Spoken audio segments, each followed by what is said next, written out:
My name is Ruth. Welcome to or back to this casual channel that I talk about casual or monumental things related to my life. And today I want to talk about Elvis. Oh, I don't know if I'm going to put this in here as in like I'm about 14 minutes in, but I need to say this before I say anything else. So I probably will put it at the beginning of the video. I want to say the disappointment of the editing and the maximalist style that it was shot in and the way that it was edited took away from Austin Butler's performance. Austin Butler was amazing, superb, all-worthy, insane. And I watched some of his interviews as he was talking about the process of getting into Elvis. And I feel as though we all see the work put in to become Elvis. And I'm disappointed by the film because the style of the film, the miscasting of certain characters, and just the way that the film disappointed was on everybody else but Elvis's portrayal, which was played by Austin. And I just am a little bit embarrassed for Austin because I was like, and I know Austin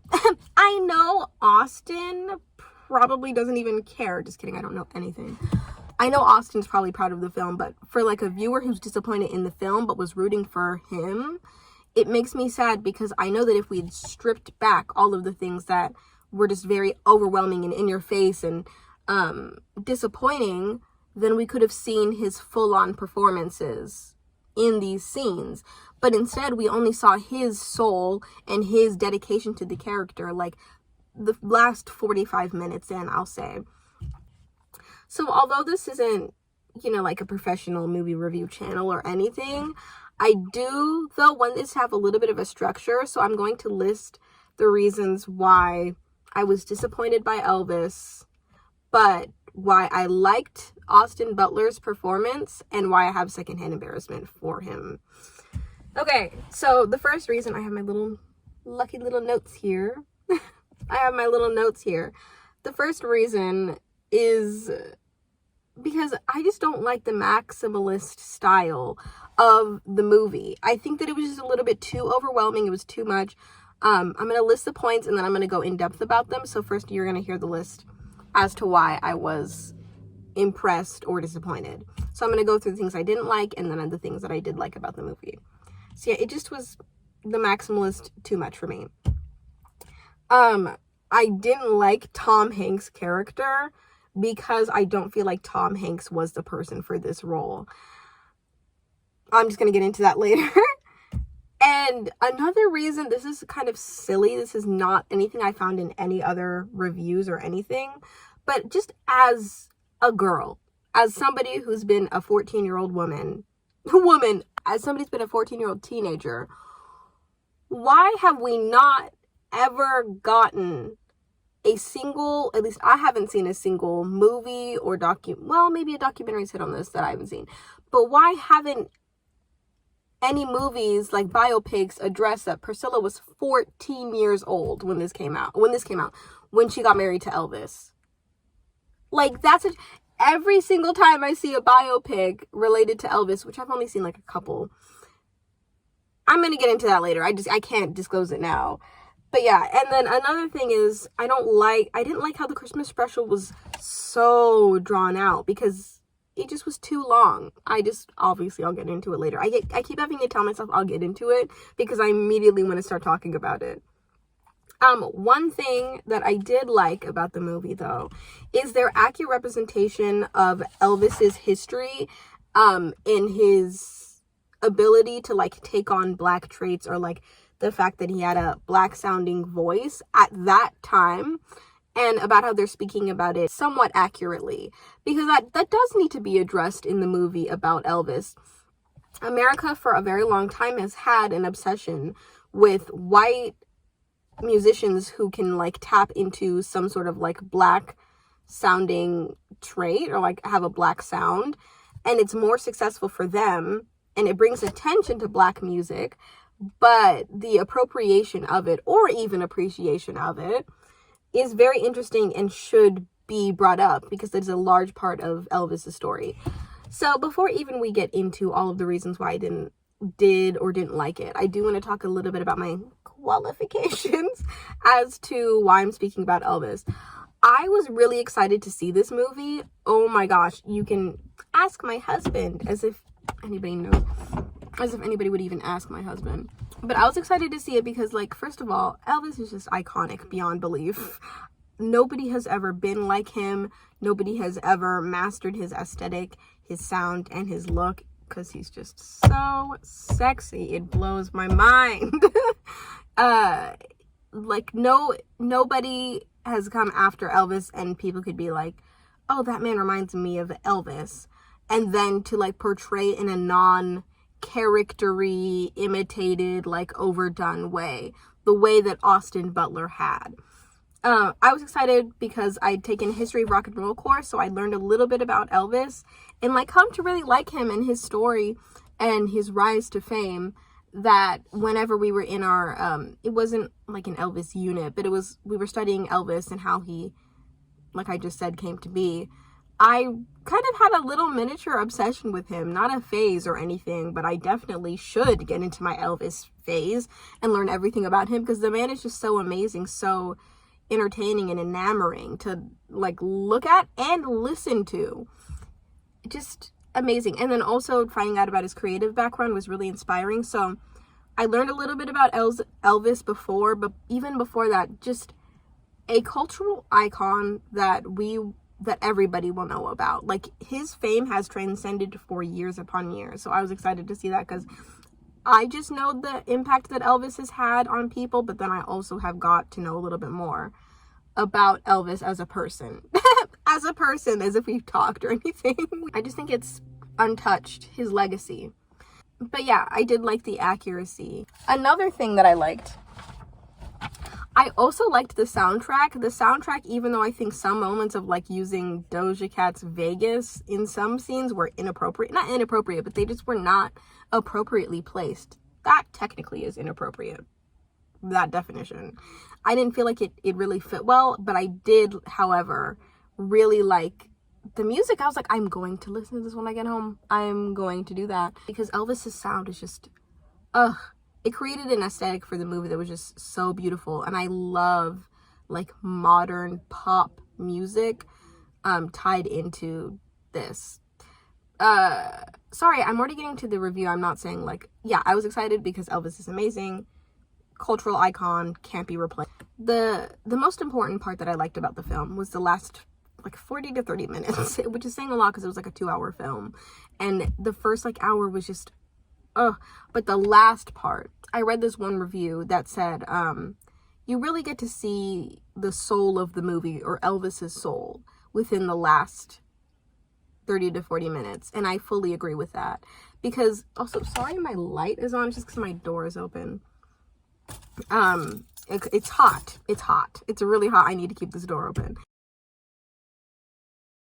The way that the film is set up and structured, it is not structured to be like the traditional biopic in the way that, like, we see the artist from being a child to then coming of age to then, like, having all of their fame and to being the icon that they are. We see the film's perspective from his, I think it's his manager, I forget his name, but Tom Hanks's character's perspective immediately. Literally, it takes from Tom Hanks's kind of life, midlife, to death. And then his view of Elvis. Him being a narrator was kind of, like, off-putting and weird. But yeah, so you kind of immediately understand, like, oh, this is not going to be an informative thing about Elvis's life. You kind of slightly have to know a little bit about Elvis and a little bit about his story. Not in order to watch the movie, but in order to kind of be a little bit more fulfilled with this movie. Because I was looking at it like, oh my gosh, we're getting an Elvis biopic, so we're going to get Elvis's story from his perspective. But it's not really from his perspective, which was kind of disappointing to me. Anyways, so that leads into the maximalist style of the film that I didn't really like. The maximalist, sort of like in your face, like constantly going from scene to scene to scene, way that the film was edited was too much for me. There's somebody playing. Give me a minute. it was way too much for me because, like I said, like, I was looking forward to learning about Elvis, and instead the film just kind of felt like, okay, so we're going to take you from this scene, and then like 40 seconds later we're going to take you from this scene to that scene, and then once you were starting to get a little bit of a grasp of what the story was, what was happening in the story, we're going to take you from this scene to that scene, and we're going to like pull you in these ways that like the film is very like rushed and crazy, and there's so many beautiful colors and so glittery and so glamorous and so fast that I couldn't be happy with it. I was just like, this is making me ill. I'm a little bit nauseous at watching this. And I was telling my husband, I was like, is this a little bit much for you? Because this is too much for me. And I was also watching an interview, I was watching an interview with Baz Luhrmann and Austin Butler just sitting. Baz had said that he really wanted to capitalize on like the social aspects of the movie as opposed to, well, he didn't say like as opposed to Elvis's life, but Elvis was kind of just like a piece in this. It wasn't like specifically on him, and you could fully see that. And I do have to respect though, because like I'm guessing a lot of biopics, a lot of documentaries, a lot of things have already been made about Elvis. So I'm guessing he wasn't just going for just another Elvis movie. He was probably going for another Elvis movie that is so wild, so out there, that encompasses Elvis's energy and how it felt to like go through his fame story, which is very like crazy and second by second and fast for like being a 20-year-old person to being like the largest icon in the world. I appreciated that, but it was so much. It just to me, I also was thinking about other people in the audience. I was like, Elvis, I feel like, is a movie that we all want to see because people in the audience probably remember when Elvis like came up. There are like old people that have probably wanted to see this. There are young people that have wanted to see this. And I was like, this style of film doesn't feel like it'll serve anybody but the younger people. Well, not anybody, but yeah, I can confidently say that. Anybody but the younger people. I was thinking like nobody in their like 60s, 70s, 80s is gonna be like, oh my god, I love the use of Vegas by Doja Cat in that one scene. That was so good. Like nobody that is older that has been around the time of Elvis is gonna be like, yes, we love this editing style, you know? I don't know. And then yeah, the style, it was just too much. It didn't really feel like we were seeing Austin's acting. It felt like we were seeing a lot of these like crazy style choices that were just so overwhelming, so in your face, and it took away from the movie as opposed to added to the movie, which is what I felt like it should have done. But yeah, I wanted to say that, and then I'll get on to the next point I'm going to make. But yeah, the maximalist style just ruined the way that I viewed Austin's performance. And as somebody who saw Austin Butler when he was in his Disney days, all of us like 20 somethings and maybe like older teens can remember Austin Butler in Hannah Montana, like when they had a little thing together, and remember him in his like awkward weird stage. Not awkward weird stage, but like awkward stage in the way that he's not the Austin Butler that he is right now, because he's like truly is becoming who he's going to be for the rest of his life, basically.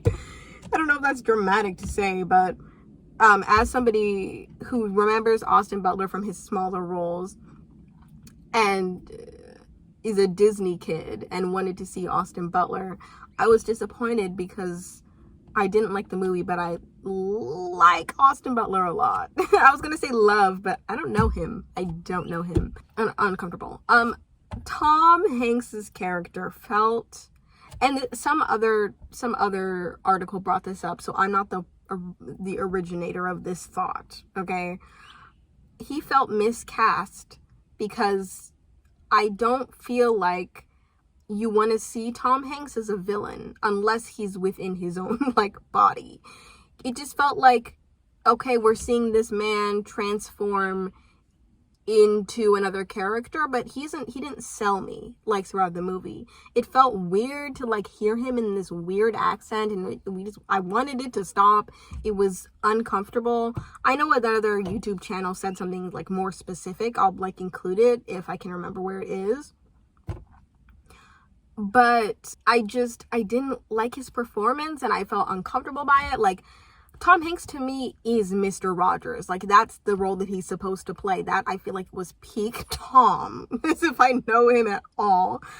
But like playing a villain with an accent and like transforming just did not feel like it fit him. I feel like they should have accurately casted somebody who could have played that role. You know, am I wrong? I don't know.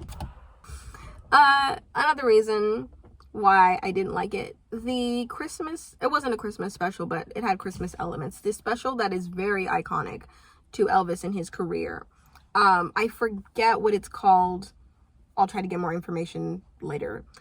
But that scene just felt like it was too drawn out, and it was a little bit too much of the film, that it was like, okay, if this is such a pivotal like moment to look at, and I get that it was because we learned about it in the history of rock and roll class, so I understand the weight of it. Why is it being focused on from what's his name's perspective? And why is it so, like, if that was that long, why wasn't, I don't know, like one of his concerts and one of those like iconic moments in his concerts just as long? It just felt like that was one of the most like stripped back moments. But it was so, like, it felt like it took up, like, half the film. It probably didn't, but it felt like. But, yeah, I don't know. It was too much to me. And that's really most of my thoughts on Elvis and why I was disappointed by it. I was mainly disappointed by it because I just want to see Austin succeed. And he did do well in this movie. But the way that it was handled, the way that it was presented, just wasn't it. And it made me not like it as much. So that's why I'm disappointed by Elvis. Since I like to make little personal journals myself, that was aggressive. I want to make more little casual movie reviews, and I will if another movie comes out that I really want to see. But since this was the only movie that I've been wanting to see for a while, it is a little bit of a letdown to be waiting for something for a very long time, and then to not be fulfilled by it. So yeah, Baz, appreciate your innovation. Amazing. People are probably so impressed with you. Baz. But yeah, didn't really like it. Wasn't really fond. You can watch another video of mine. I'm trying to upload nearly daily except for Saturday and Sunday because a girl needs to chill. So if you want to watch any of my other videos, they're all casual. They're all about me or things that I like. And I hope to see you in the other one.